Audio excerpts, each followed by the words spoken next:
It could be so frustrating when it feels like the most important people in our lives, ourselves, me, you, our partners, and even our kids, tend to get our leftover energy, our leftover time, our leftover mental capacity, because there are so many other things that are pulling on us. So let's talk about it. I remember a very distinct time in my marriage. Early on, I feel like, was it early on in the marriage? Now it's like timelines are rough. Like, did I have sovereign or not? I measure time now by whether this is before kids or after kids. Is this BC? You know what I'm saying? Or AC? But I felt young, okay? And I remember he got transferred from a job that was close by the house to a job that was quite far from the house. I feel like in traffic, it could be like an hour away. And I did not like that. I remember feeling really disheartened and uncomfortable. I was pretty spoiled with him living and not living, working where we were living, really close by. We could do lunches, we could do all of these things together.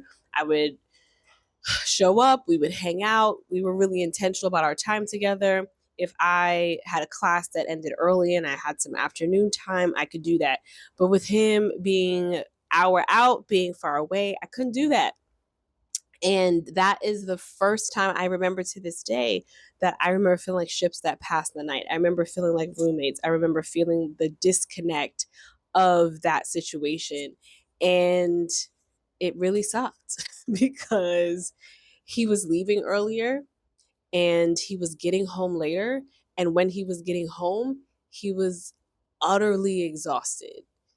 I was also tired, but he was like utterly exhausted. The whole day had been snatched up by transportation and his job. And then me, his wife, his companion, his ace, all right, was getting not much because he didn't have much to give. And it wasn't his fault in that sense. Like, we're human, we only have certain capacity, but I did not like it. And I felt like there had to be an outlet for it. And so where I'm asking for more and he's feeling like he can't give more, then that there's going to be a dissonance there. There's going to be a discomfort there. There's going to be a lack of understanding initially because there is a pouring out of visceral emotion and response. And we have to, at some point, when we're both in our waking minds, be able to discuss it, be able to share, be able to talk about, okay, what we're going to do differently. And not feel like roommates or feel like ships that pass in the night because, like, I married you to be with you. And I get it. There's something about your job that's outside of your control. And yet, and still, we're going to have to figure something out because what are we doing? And that being the major thing, because we have a tendency to, and it's not even a tendency, life is set up a lot of times, especially a more traditional life is set up where everything else is pulling us. We spend more time at our jobs and in our careers. We spend time with responsibilities and obligations to organizations.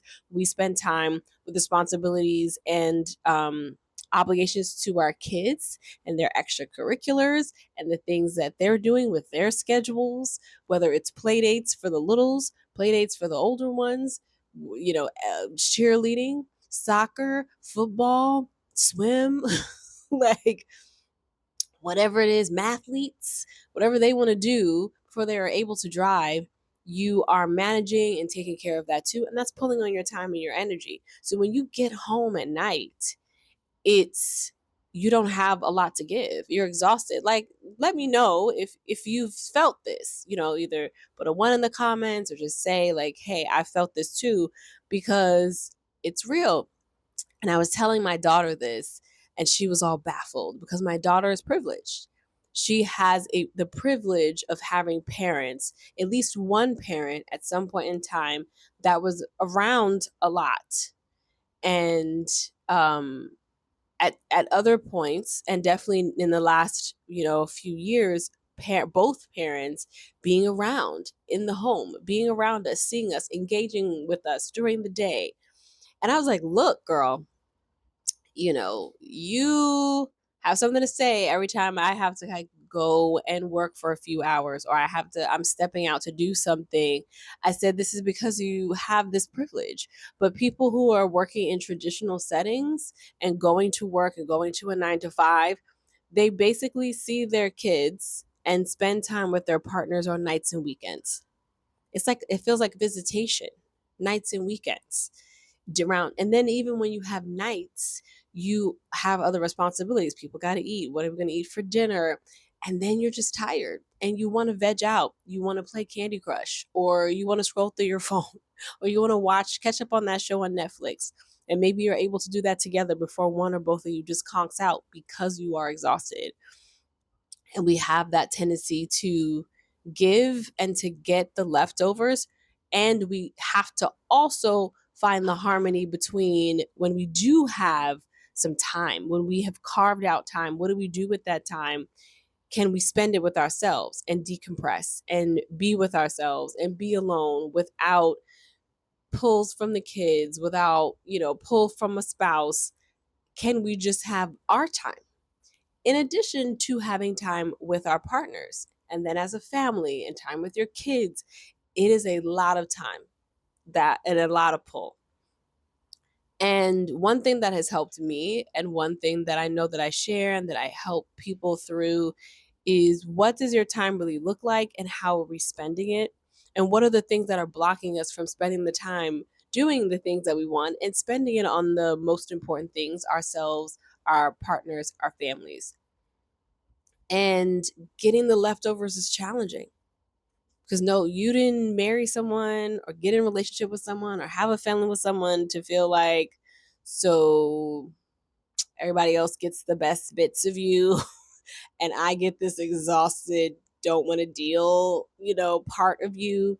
And how long is this going to last? And is this really temporary? And, all the things that we ask ourselves maybe at night when we're sleeping in the bed next to our person, and we're thinking these things in our heads, and maybe they're keeping us up a little bit because we're frustrated or we're hurt or we feel lonely, even though you're in a relationship. To feel lonely and you're next to that person,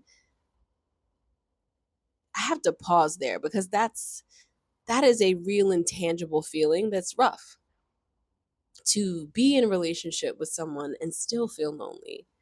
And this may be through no fault of their own, it just may be circumstantial, but something's got to shift.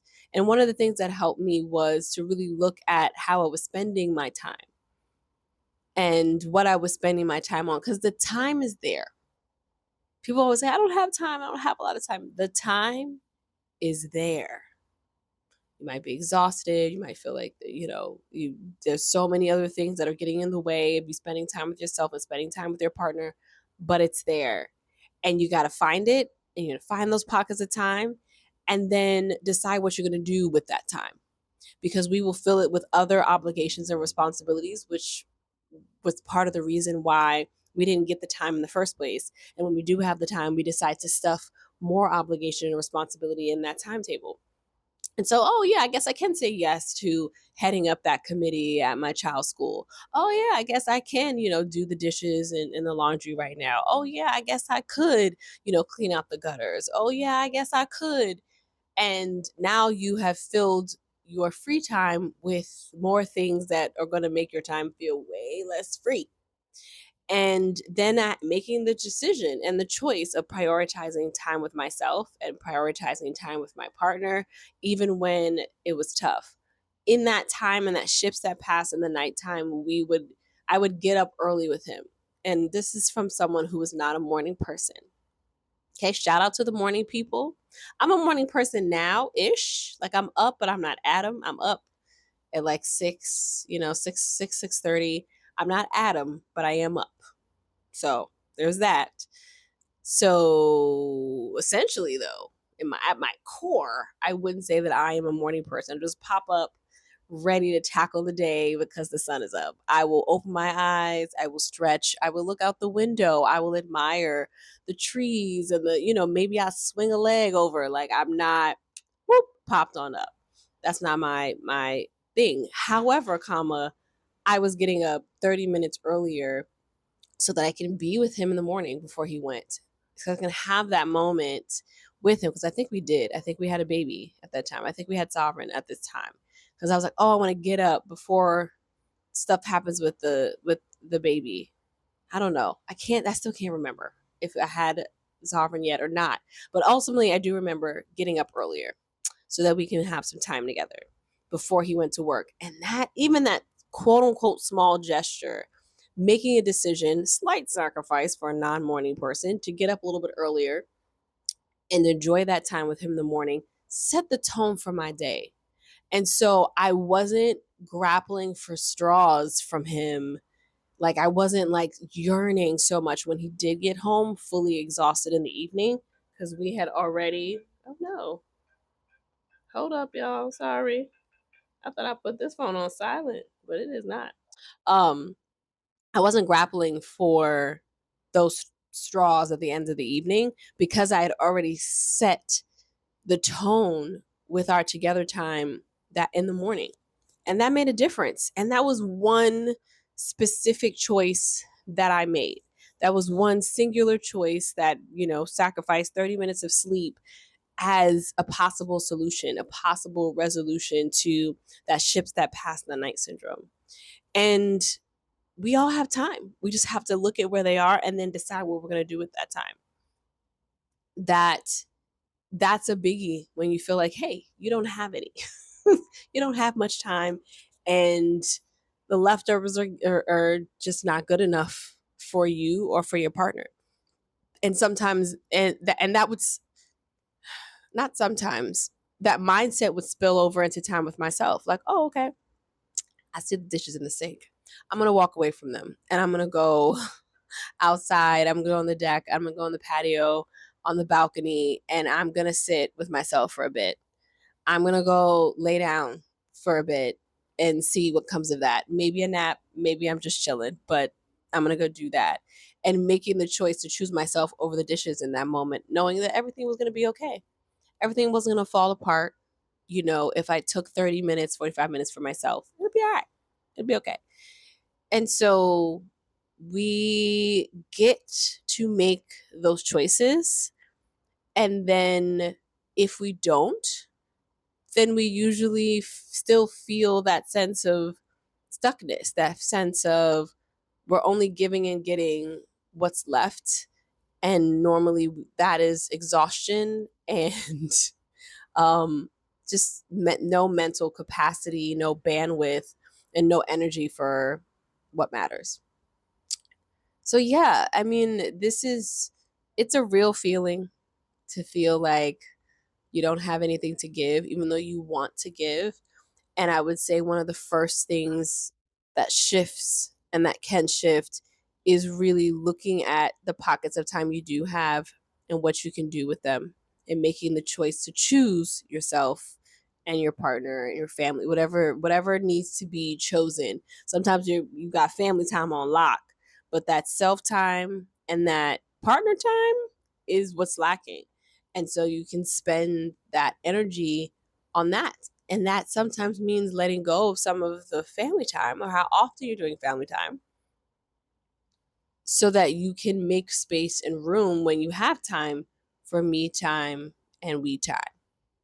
So if you're like, I'm killing the family stuff, we're going to the zoo, we're going to carnival, maybe there's a weekend in the month where you're prioritizing self and partner. And what an amazing thing for our kids to see so that they have more harmony in their life when it comes to spending time and energy on what's important than maybe even we did. So yeah, those are my share. That is my share telling y'all.